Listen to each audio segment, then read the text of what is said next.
Hello and welcome. I'm so happy you've joined us tonight. This is your moment to unwind, to let the weight of the day dissolve like ink in water, and to drift into a story where history and quiet reflection intertwine.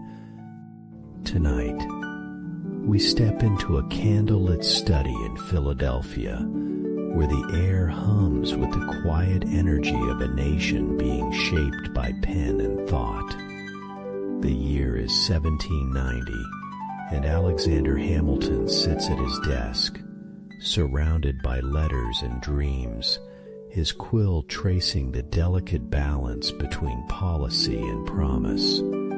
Outside, the city sleeps, but inside, the flicker of a single flame illuminates the birth of ideas that will ripple through time.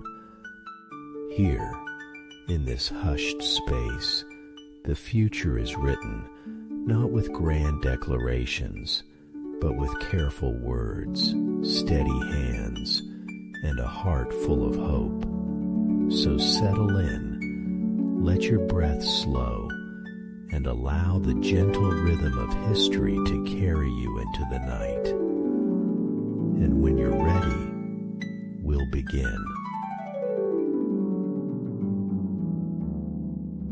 The candle flame wavered gently in the night breeze that whispered through the half-open window, casting dancing shadows across the mahogany desk where Alexander Hamilton sat in quiet contemplation.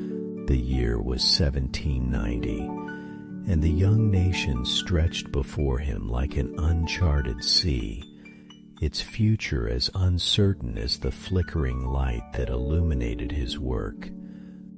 Philadelphia slumbered beyond the window, its cobblestone streets empty save for the occasional night watchman making his rounds. The air carried the scent of wood smoke from dying hearth fires, and the distant aroma of baking bread from the early rising bakers preparing for dawn. In this peaceful hour between midnight and morning, when the world held its breath, Hamilton found his deepest thoughts. His quill pen rested between ink-stained fingers, poised above a sheet of cream-colored paper.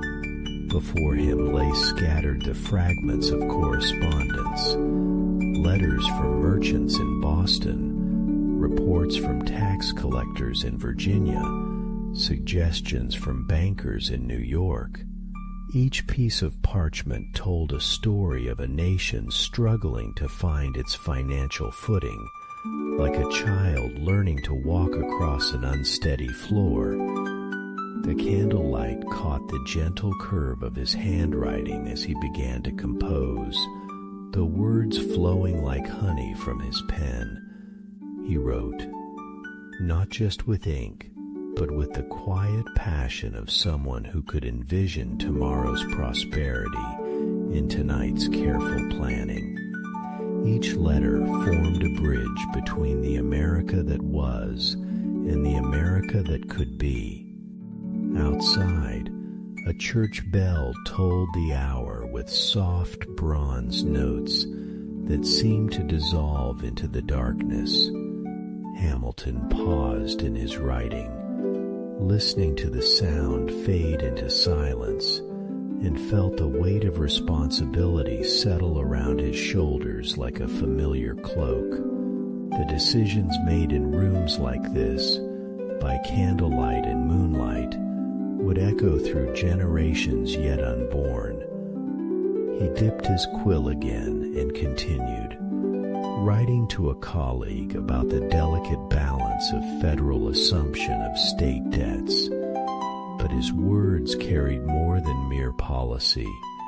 They held the dreams of farmers who wished to trade freely between states, of artisans who hoped to sell their goods without the burden of conflicting currencies, of mothers who wanted to know their children would inherit a stable and prosperous land.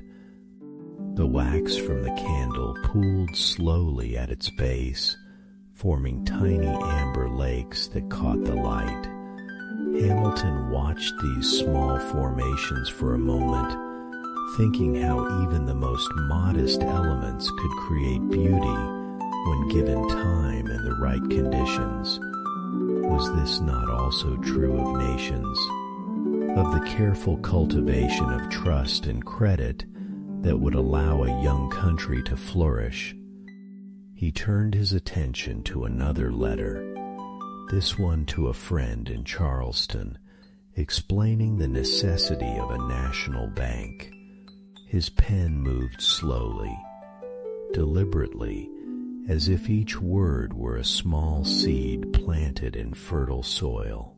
The Revolutionary War had ended, but the revolution of ideas continued in quiet moments like these, shaped by careful thought rather than cannon fire.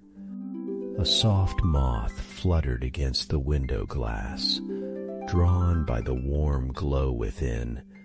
Hamilton smiled at the creature's persistence, seeing in it something of his own dedication to these late-night labors. The moth sought light instinctively, just as he sought to illuminate the path forward for his beloved country. The paper beneath his hand seemed to absorb not just ink, but intention.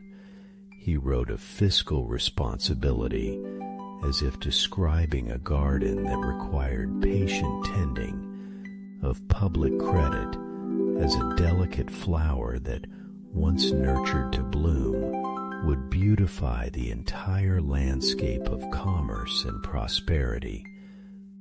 From somewhere in the distance came the gentle lowing of cattle being driven to early market, their bells creating a soft symphony that mixed with the rustle of leaves outside his window. These sounds of peaceful industry reminded him why his work mattered, not for the grand theories or political triumphs, but for the simple dignity of honest labor and fair exchange. He paused to trim the candle wick, watching the flame grow bright and steady again.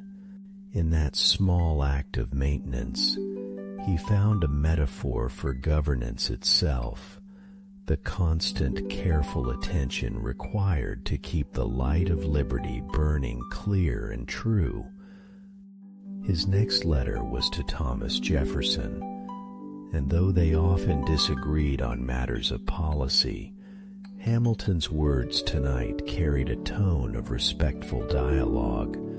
The candlelight seemed to soften even the sharpest edges of political discourse, reminding him that they were all, ultimately, servants of the same magnificent experiment in human freedom.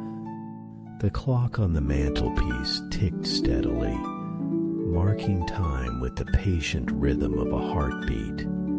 Hamilton wrote of banks and bonds, of tariffs and trade, but underneath each technical discussion lay a deeper current, his profound love for this nation that had given him, an orphan from the Caribbean, the chance to help shape the destiny of millions.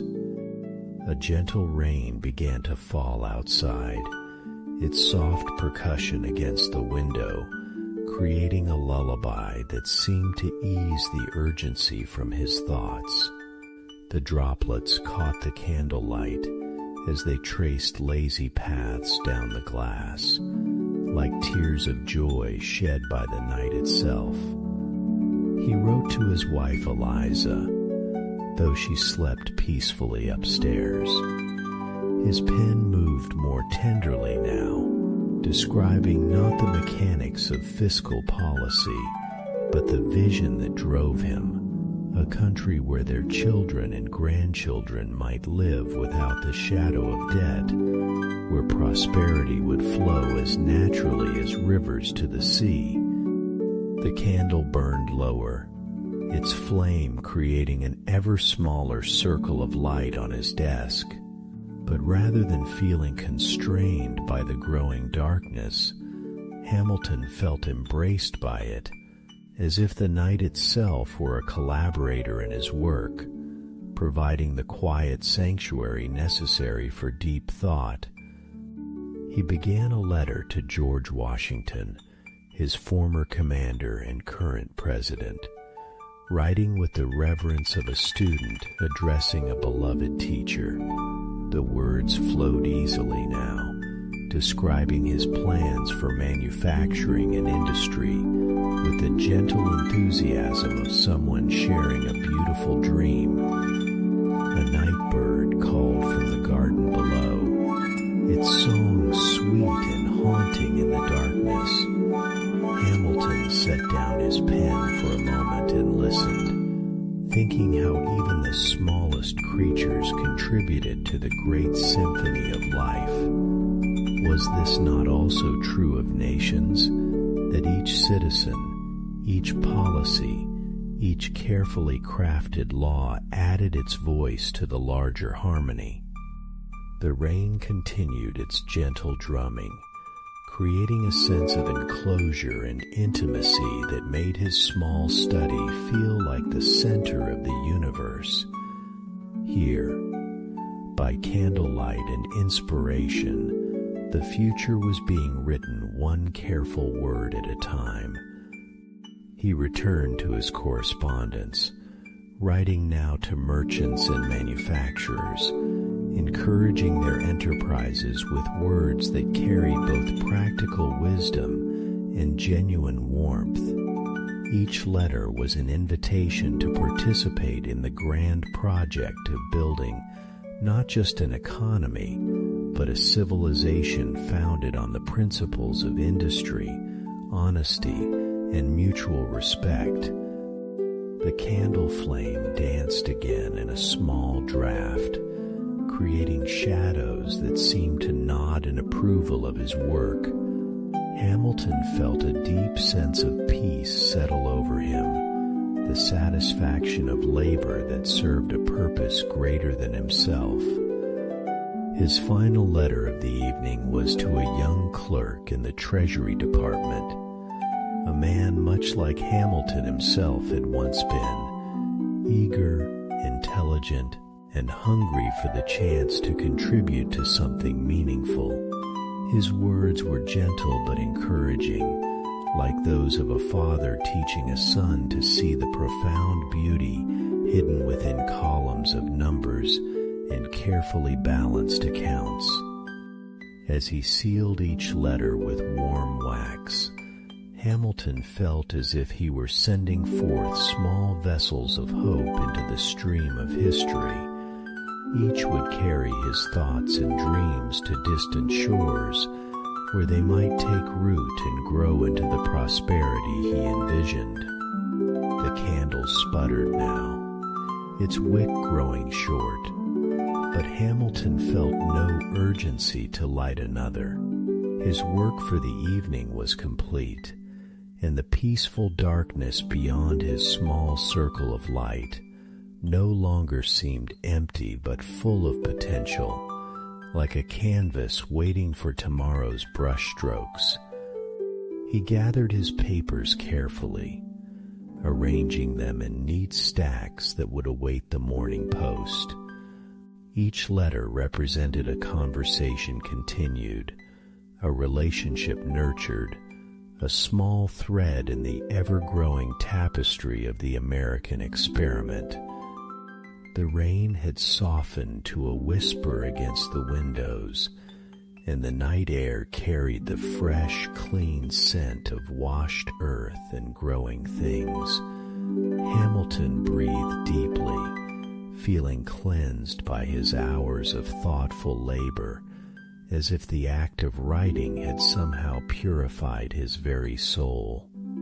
He extinguished the candle with a gentle breath, watching the thin line of smoke rise straight up in the still air before dispersing into the darkness. The room fell into soft shadow, but Hamilton remained seated for a moment longer, feeling surrounded by the presence of all the unwritten letters, all the unconceived policies, all the dreams still taking shape in the fertile darkness of possibility. Rising slowly from his desk, he moved quietly toward the stairs, carrying with him the deep satisfaction of work done with love and purpose. Tomorrow would bring new challenges, new correspondences, new opportunities to serve the noble cause of human liberty and prosperity. But tonight, in the gentle embrace of darkness and the lingering scent of ink and parchment, Alexander Hamilton had touched something eternal, the profound connection between one person's careful thought and the infinite potential for human flourishing. The house settled around him with small, comfortable sounds, and sleep came easily to one whose conscience was clear and whose heart was full of hope for the dawn.